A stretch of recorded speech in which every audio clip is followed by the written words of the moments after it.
pwede ba na tayong masentensya mamatay even without committing any crime. And dahil po yan sa top 10 killer diseases na makikita ninyo sa screen ngayon.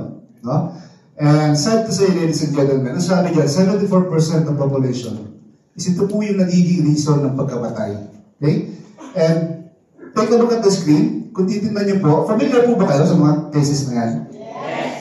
And tingnan po natin yung number 6, which is yung diabetes. Would you agree with me, ladies and gentlemen, na pag tayo po na-diagnose ng diabetes, automatically, magiging subjected na rin po tayo na magkaroon ng mga diseases na ito. No? Alam niyo po kung bakit? Dahil po yan sa complications. Now, there are 4 reasons kung bakit po natin nakukuha yung mga sakit na ito. Number 1 dyan is yung aging population. Pag tayo po tumatanda, yung ating immune system, yung ating body, nagde-deteriorate po yan. Kaya nagiging prone po tayo sa mga sakit na yan. The next, we have wrong diet. And it is safe to say, no, na kailangan po maging watchful po tayo sa mga pagkain na ini-intake natin, no. Medyo iwasan na po natin yung mga all-time favorite na lechong kawali, sisig, crispy pata, and at the same time, mag-exercise po tayo once in a while. Kasi pag hindi po natin yung ginawa, it will lead to these deadly diseases. Tama po ba? Then next, meron din po tayo ng tinatawag na stress. We are always in a stressful environment or situation. Tama po ba? Tama po nga po, minsan pag-isip ko sa umaga, pag iniisip ko yung activities ko na gagawin for the whole day, nai-stress na ako eh. Tama ba? Yes. Minsan pag natumingin tayo sa kaliwa, di ba? Mas nalalagdagan yung stress natin. Hindi po ako yun ha, hindi ako nagsabi nun. Hindi po ako nagsabi nun ha, di ba? So, last but not the least is pollution. And so because of this reasons, yung medical science natin nag-undergo ng tinatawag na bottleneck crisis. Kasi po, ladies and gentlemen, to be honest, up until now, wala pa rin naman pong mga treatment or cure na na-invento para sa mga sakit na to. But of course, there's a bad news, pero din po tayong good news. Ito po yung recent medical science breakthrough or yung discovery of stem cell. Now, the question is, saan po galing ang stem cell? Ang stem cell po pala, galing yan sa sperm cell namin mga babae, namin mga lalaki. Kasi na, pagka nagmamadali talaga, napubulun. So, galing sa sperm cell ng mga lalaki, that's ovum ng mga babae. Pag nag-combine po yan, magiging single mother stem cell po siya, and then mag-duplicate, it will form into a blastocyst, yung bahay bata kung tawagin. And then, eventually, magiging 300 stem cell organs po siya. And then after 9 months, magiging baby. So basically, tayo po ay gawa lahat sa stem cell. Kaya nasabi dyan, it has unlimited, it's the most basic form of all living things or organ. And also, it has unlimited possibilities of treatment boundaries. Now, bakit po may ganitong statement ng company, no? I'll give you an example. Let's say itong tinutugtungan ko is made of fruit po siya, tama? So, para magkaroon po siya ng butas, ano po yung best na material para may balik natin siya sa dati niyang condition? Di ba wood din? Same goes with our body. No? Pag tayo po nagkasakit, nag-deteriorate yung ating body, the best thing para ibalik siya sa dati niyang condition is to get stem cell or treat it with stem cell. Right? So, if we do that, may miraculous result po siya. Right? So, next. So, ito po yung mga publications and articles saying na marami po tayong kukuhang benefits with stem cell. Nakalagay po dyan, stem cell therapy to treat diabetes, even AIDS patient cured with stem cell, and then also, yung autism, it can also be reversed by autism. And kung titignan niyo po itong Mandarin article nito, sabi dito, 100-year-old man in a 50-year-old body. So, ibig sabihin po, meron din po siya reverse aging. Right? So, sino po ang may gusto nun? Sino po ang gusto bumata? Right. Next. So, paano po tayo makaka-receive ng stem cell nowadays? Number 1 po dyan is placenta injection in Switzerland. So ito po, ito po yung sinasabi na the secret of the rich and famous. Kasi po, ang per injection po nito is hindi bababa sa 1 million. Per injection po yun. And hindi pa po kasama dyan yung mga airfare, yung hotels, and yung food. Siyempre, kailangan natin kumain. No? So, labas po tayo dyan. And then next, meron po yung stem cell transplant. Meron na rin po nito sa mga sikat na ospital ngayon dito sa atin. Ang ginagawa po nila dyan, yung organs po natin, nagkaroon ng damage, mag-harvest lang po sila ng stem cell. It's either sa umbilical cord, sa bone marrow natin, or yung iba sa fats. No? Pinaprocess lang po nila yan, and then i-inject back nila dun sa may damage na organ. So, maka-recover po talaga kayo kasi very effective po yan. And then next, meron po tayo ng cord blood banking. Ito po parang kay mami and kay baby. Pag naanak po si mami, yung umbilical cord po ni baby or yung puso, ipe-preserve po yan for the next 20 years. So, anytime na magkasakit si mami or si baby, mag-harvest lang po sila, ito-process again, then i-inject back sa kung sino yung may kailangan. Okay? Pero ito po, may distance po siya kasi after 20 years po at hindi siya nagamit, na-expert na siya. Now, sino po ang gusto ng mura? Nasa kamay. Para mawala ka ba ko? Okay, so, kung gusto nyo naman ng mura, meron po tayong placenta injection in dito sa Lord. Ang problema dito, mapapamura din po tayo sa result. Okay? So, huwag na po tayo dyan. Kasi dito po, very risky, hindi natin alam kung saan galing yung stem cell and kung sino po yung na gumagawa ng procedure. Okay? The next, libre. Sino may gusto ng libre? Yeah. Meron naman po libre. Iyon po yung healthy lifestyle. Sino po nakakapag-exercise dito ng at least 30 minutes a day? Every day po yun, ha? Sabi nga ni Mama, sino po yun? Yung mula noon hanggang ngayon, nag-exercise. Then, kailangan nyo lang din pong uminom ng multivitamins na from A to Z. Meron po ba? And next, kailangan po lagi tayong naka-smile. Bawal po ang sumimamot or may stress. Kasi if you can do that, yung ating pong stem cell, mag-regenerate po siya ng pusa. Alright? So next is yung adult stem cell banking. Ito naman po, expensive din siya and too late kasi po, kung ano po yung age natin ngayon, pag in-harvest po yung stem cell sa atin, 20 years older na po siya. So, hindi na po siya kasi effective ng cord blood banking. Now, the question is there any convenient, effective, and affordable to the point na 16 years na po siyang ginagamit ng mga tao all over the world? Yes po, meron.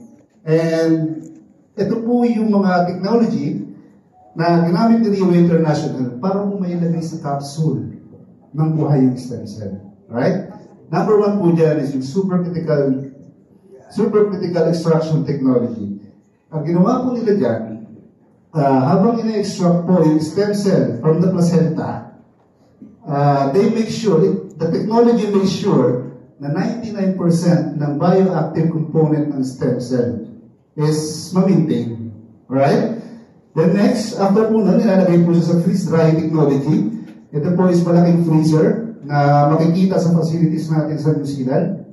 Kasi nandun po yung ating laboratory. Ipe-preserve po dyan yung ating stem cell for the next 3 to 4 years. Then after po niyan, pag ililipat na po sa capsule, ginamitan po siya ng nitrogen film technology para po ma-avoid yung oxidation. I'll give you an example of oxidation. Pag nag-cut po kayo ng apple, then nilagay niyo po sa table, di ba nagpa-brown siya in a few minutes?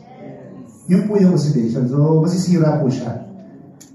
Then next, pag atin na pong iinumin yung capsule, ginamitan po siya ng intelligent technology para po ma-withstand niya yung gastric acid ng ating stomach. So, ang mangyayari po, pag inom po natin, ibabypass na po yung gastric acid. So, babagsak po siya sa small intestine ng buo.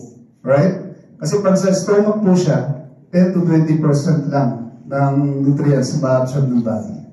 Then next, ginamitan din siya ng emulsification technology. Ito po, yung mga molecules po ng nutrients natin, pinaliit siya. Okay? para po yung mga maliliit na brace natin, mas mabilis niyang ma-penetrate. Ang example po nito is, di ba pag na-hospitalize po tayo, pag hindi na po effective yung oral medication, saan po pinapadaan yung ating gamot? Ina-IV po. Tama ba? Para mas mabilis po para marating yung mga organs na kailangan i-address. Then next, ginamitan din po siya ng biosoftware technology. Ito naman po is yung responsible kung bakit 80 to 90% ng nutrients ang na-absorb ng body. Alright? Anyway, pasensya na ko yan. Hindi ko alam kung bakit kinakabahan ako. Hinihingal ako. Oo nga eh. Oo nga, Sir Rondo eh. Naka-video pa yan, no? Ay, ako. Alright, so... hinihingal ako. Hindi ko ano. Dahil ko pa po basketball. So, now, the question is, saan po galing yung stem cell natin? Ang stem cell po natin, galing sila sa placenta ng mother doe. And yung isa po, galing po sa velvet or sa sungay ng male deer. Pagpunta po tayo sa Switzerland, stem cell na ginagamit doon is from black sheep. Okay? So, bakit po deer? Kasi po, ang sabi ng mga scientists natin, DNA po ng deer is 99% compatible sa atin. Right? And sa sobrang linis nito, lahat po ng body parts nila may medicinal value. So, kung meron pong medicinal plant, meron pong medicinal animal. And yun po yung deer. Next. Ito ko na ba ko. Okay. So, ito po yung clinical proven patented ingredients natin. Right? Ibig sabihin po niyan, wala pong ibang company ang pwedeng gumamit ito. Tayo lang po. Right? So, pag meron pa kayong alam na ibang company na gumagamit niyan, andyan po yung counter natin, pwede tayo mag-reklamo. Okay? So, number one po dyan is yung service center. And because of our supercritical extraction technology, we were able to use yung pinaka-pure and potent na stem cell.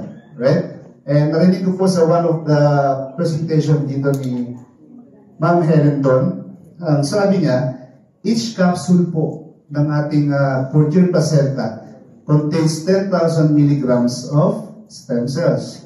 Right? Next, meron po tayong vermicenta. Ang stem cell naman po is, ang stem cell naman po na galing dito is kinuha sa sumay ng deer. Right? Kasi nandun daw po yung fastest regeneration. And kung babasahin niyo po yan, sabi dyan, it's the pinnacle of regeneration. Now, ito po yung main ingredients natin. Ang main thing na ina-address po nito is yung repair and regeneration ng mga damage of body natin or organs.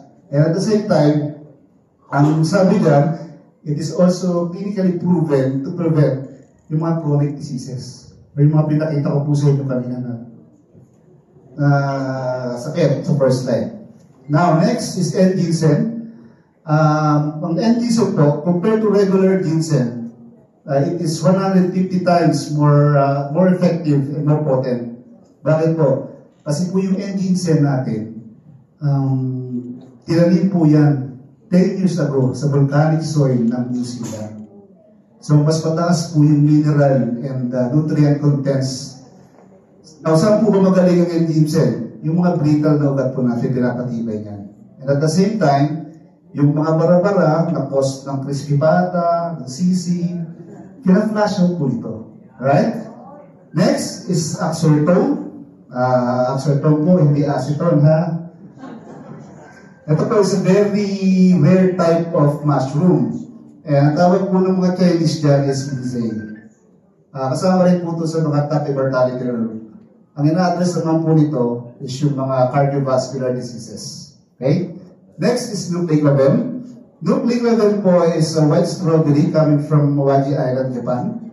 Ito po, ang ina-address nito mostly is inflammation. Inflammation sa body. And yun, kapag nagkakasakit po tayo, it always starts with pamamaga. Tama? Namamaga yung heart enlargement, fatty liver.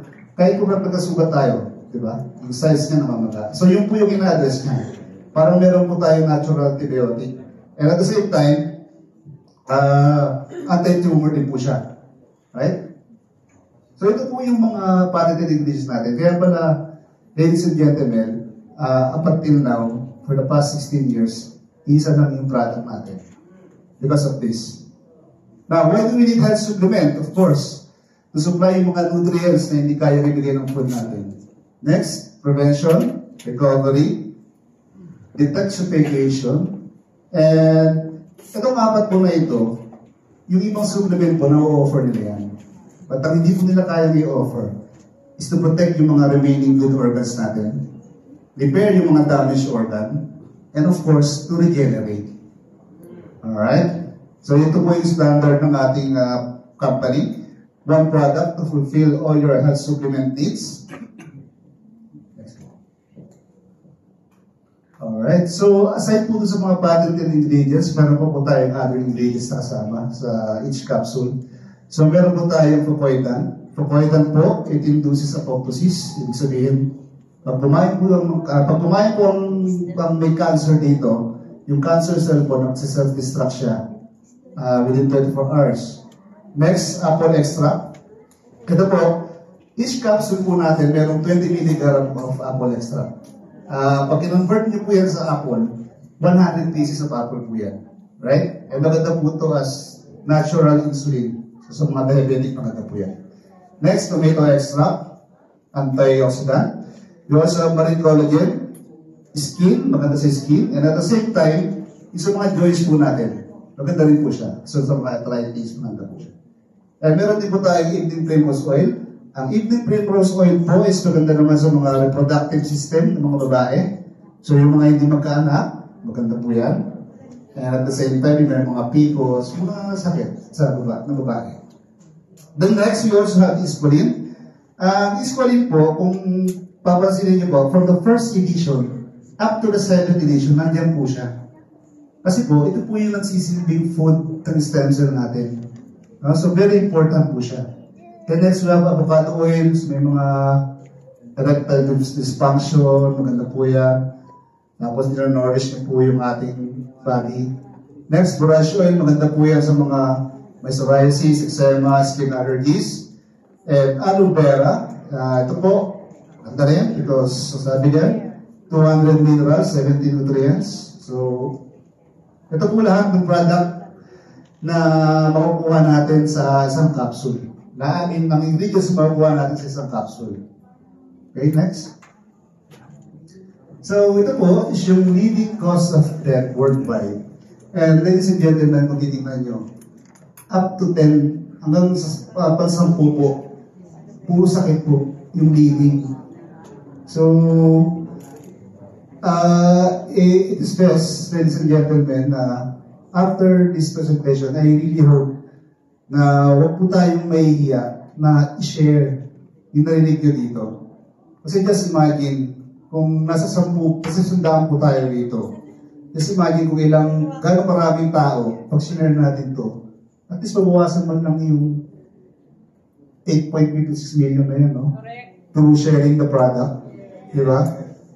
Okay, so, I think, tapos na po yung aking presentation. I hope na clear and malinaw kahit na medyo nag-aabulan naman sila.